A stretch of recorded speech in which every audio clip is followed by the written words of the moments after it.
Dua. Tiga. Empat. Lima. Enam. Oh. Tujuh. Empat. Lagi. 9. 10.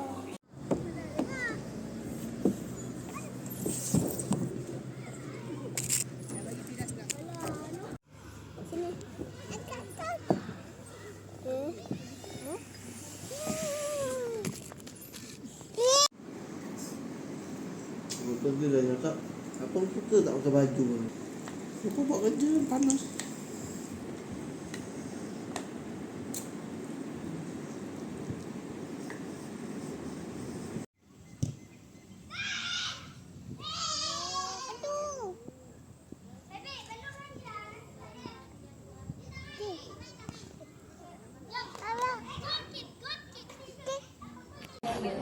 Ya, balik. Tunggu.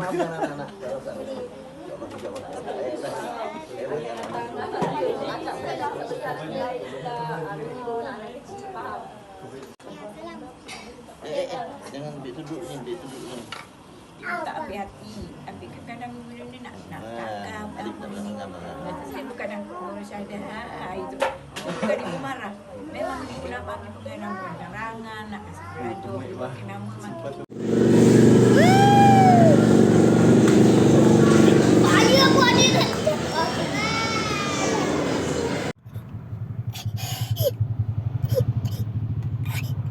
Sian adik.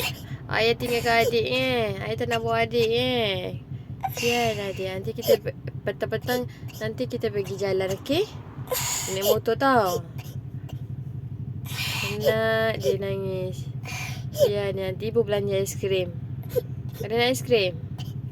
Tak nak. Gula? Nak gula? Tak nak. Nak kopok? Atau ada nak ayah? Oleh sianya dia. Nanti petang kita jumpa ya. Kita balik awal Okey, oleh sian.